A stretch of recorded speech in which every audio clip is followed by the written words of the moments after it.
Bonjour et bienvenue dans la chaîne Maths avec Ammar. Dans cette vidéo, je vais donner une nouvelle méthode pour étudier la nature d'une série numérique. Cette méthode s'appelle la règle de d'Alembert. Soit sigma n une série réelle non nulle à partir d'un certain rang, tel que la limite quand n tend vers plus l'infini de la valeur absolue de n plus 1 sur n est égal à L. Alors, je compare L avec 1. Si L est inférieur strictement à 1, alors la série sigma n converge absolument. Ici, L supérieur strictement à 1, alors la série diverge grossièrement. Et même si L est égal plus l'infini. Alors, je vais commencer la démonstration. Puisque la valeur absolue des quotients est positive, alors L est toujours positive. Donc, on va traiter le cas où L est supérieur ou égal à 0 est inférieur à 1. Puisque L est inférieur strictement à 1, donc il existe un Q compris strictement entre L et 1. Alors, j'applique la définition pour la limite. Pour epsilon est égal à Q moins L. Cette quantité, elle est strictement positive puisque Q est supérieur strictement à L. Il existe un 0 dans n, tel que pour tout n supérieur ou égal à 0, on a la valeur absolue de la valeur absolue n plus 1 sur n moins L est inférieure à Q moins L. Alors, ça implique la valeur absolue de n plus 1 sur n moins L est inférieure à Q moins L. Normalement, ça joue le rôle de epsilon, donc compris entre epsilon et moins epsilon. J'ai besoin seulement de la partie supérieure, donc je peux enlever le moins L. Donc il reste que la valeur absolue de n plus 1 sur la valeur absolue de n est inférieure à Q. Alors ça implique que la valeur absolue de n plus 1 est inférieure à Q fois la valeur absolue de n.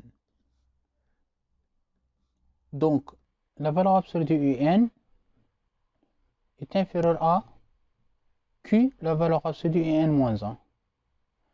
Donc si on répète l'opération plusieurs fois, donc on retrouve que la valeur absolue de n est inférieure à Q à la puissance n moins 1 0 fois et 1 0.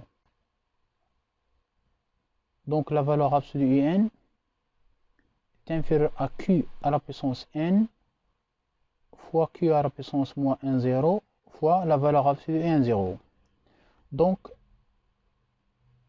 la valeur absolue de n est dominée par la suite Q à la puissance n. Q à la puissance n est une suite géométrique. La série Q sigma Q à la puissance n converge, car Q compris entre 0 et 1. D'après le théorème de comparaison asymptotique, sigma la valeur absolue de n converge, et ça implique que sigma et n convergent absolument. Si L supérieur strictement à 1, donc il existe un Q' appartient à R, tel que Q' compris strictement entre L et 1. Pour epsilon est égal à la différence L moins Q' est supérieur à 0, L moins Q' supérieur à 0, il existe un 1 0 dans n, tel que la valeur absolue de la valeur absolue un plus 1 sur un moins L est inférieur à epsilon, c'est-à-dire L moins Q'. Alors, je vais travailler avec l'inégalité inférieure, c'est-à-dire que la valeur absolue de un plus 1 sur un moins L supérieur à moins epsilon, c'est-à-dire que Q' moins L. Donc vous avez moins L dans les deux membres, donc je peux enlever le moins L. Ça implique que la valeur absolue de n plus 1 supérieure à Q' fois la valeur absolue de n. Ça implique que la valeur absolue de n supérieure à Q', la valeur absolue de n moins 1. Donc la valeur absolue de n est supérieure à Q' à la puissance n moins 1, 0 fois la valeur absolue n, 0.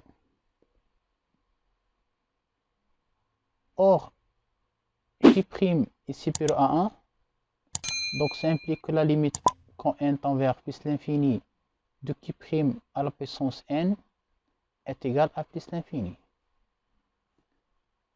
Et ça implique que la limite quand n tend vers plus l'infini de la valeur absolue n est égale à plus l'infini. Et ça implique que un ne tend pas vers 0 quand n tend vers plus l'infini. Donc sigma un diverge grossièrement. C'est-à-dire que le terme général ne tend pas vers 0.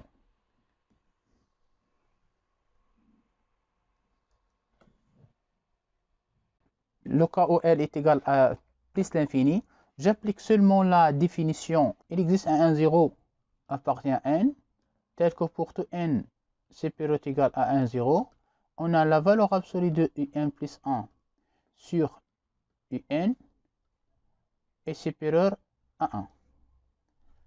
Ça implique que la valeur absolue de n plus 1 supérieure à la valeur absolue de n, la valeur absolue de n est supérieure à la valeur absolue de n moins 1. Donc, la valeur absolue de n est supérieure à la valeur absolue de un 0. Puisqu'on suppose que un 0 est différent de 0, la valeur absolue de un 0 est différente de 0, ça implique que la valeur absolue de n ne tend pas vers 0 quand n tend vers plus l'infini. C'est-à-dire que un ne tend pas vers 0 quand n tend vers plus l'infini. Donc, sigma n diverge grossièrement.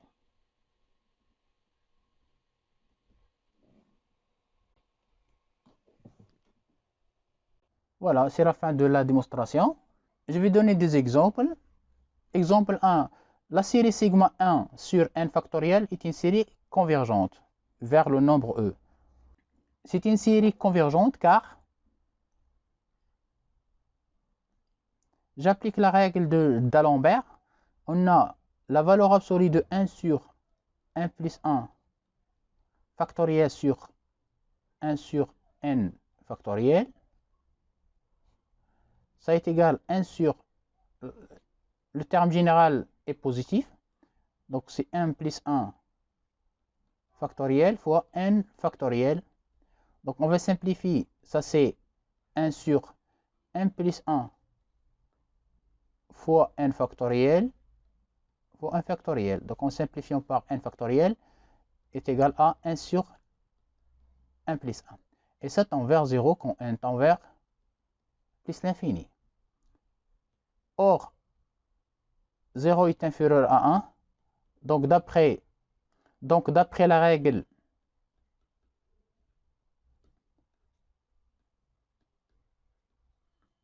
de d'Alembert,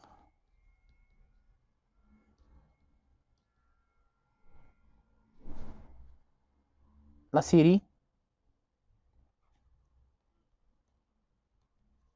sigma 1 sur n factoriel converge absolument. Donc elle converge.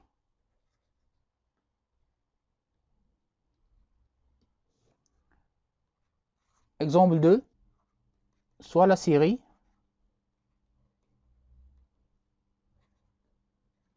sigma n avec un c'est exponentielle de n sur racine de n. La série est à terme positif. Donc je vais simplifier d'abord la valeur absolue 1 plus 1 sur n et après je fais tendre n vers l'infini. C'est l'exponentielle 1 plus 1 sur la racine carrée de 1 plus 1 fois l'inverse de un, racine carrée de n sur exponentielle de n. Alors ça c'est racine carrée de n sur n plus 1 fois exponentielle de n plus 1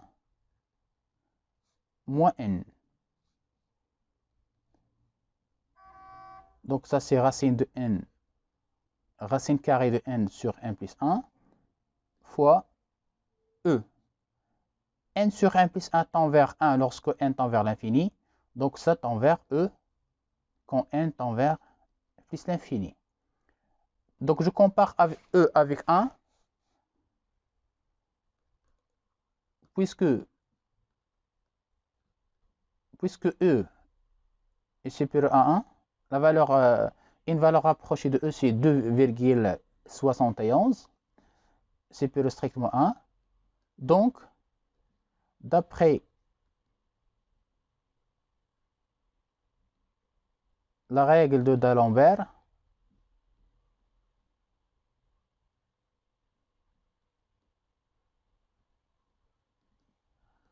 la série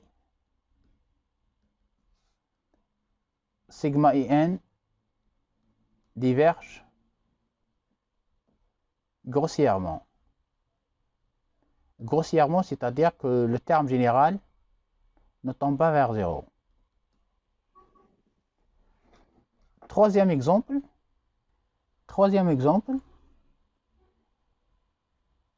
soit la série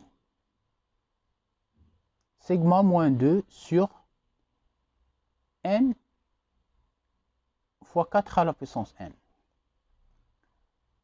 On pose Vn c'est moins 2 sur n 4 à la puissance n.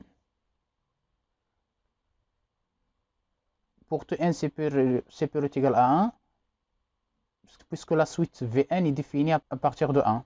Vn plus 1 sur Vn en valeur absolue est égal la valeur absolue de moins 2 sur n plus 1 fois 4 à la puissance n plus 1 fois l'inverse de Vn, n 4 à la puissance n sur moins 2. Donc en simplifiant par moins 2 et en simplifiant par 4n. Donc il reste la valeur absolue de n sur n plus 1 fois 1 sur 4. n sur n plus 1 tend vers 1, donc ça tend vers 1 sur 4 quand n tend vers plus l'infini. Je compare un quart avec 1. 1 sur 4 est inférieur à 1. Donc d'après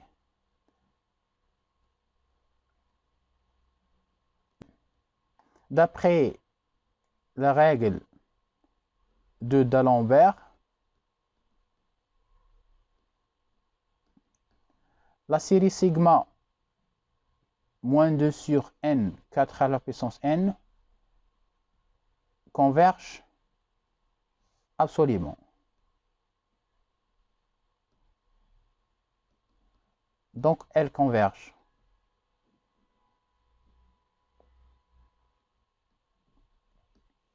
Dernière remarque, le théorème de D'Alembert ou la règle de D'Alembert ne marche pas pour L est égal à 1. C'est-à-dire lorsque L est égal à 1, on ne peut rien conclure.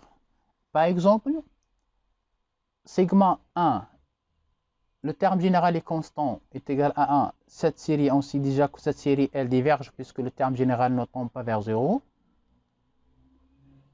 Diverge. Et un plus 1, c'est 1 sur un, c'est 1, est égal à 1. La série de Riemann, sigma 1 sur n au carré, converge, puisque 2 est supérieur à 1. Et la limite quand n tend vers plus l'infini de 1 sur n plus 1 au carré sur 1 sur n au carré, valeur absolue, est égale à la limite quand n tend vers plus l'infini de n au carré sur n plus 1 au carré est égale à la limite quand n tend vers plus l'infini n sur n plus 1 au carré. N sur n plus 1 tend vers 1, Donc la limite est égale à 1. Donc le cas L est égal à 1, c'est le cas de tout pour la règle d'Alembert. C'est-à-dire lorsqu'on calcule la limite un plus 1 sur un en valeur absolue, on trouve 1. Donc on ne peut pas appliquer la règle d'Alembert. Donc il faut chercher une autre méthode pour déduire la nature de cette série. Voilà, c'est la fin de cette vidéo. Merci de l'avoir suivi. Et n'hésitez pas à laisser des commentaires. À la prochaine vidéo. Au revoir.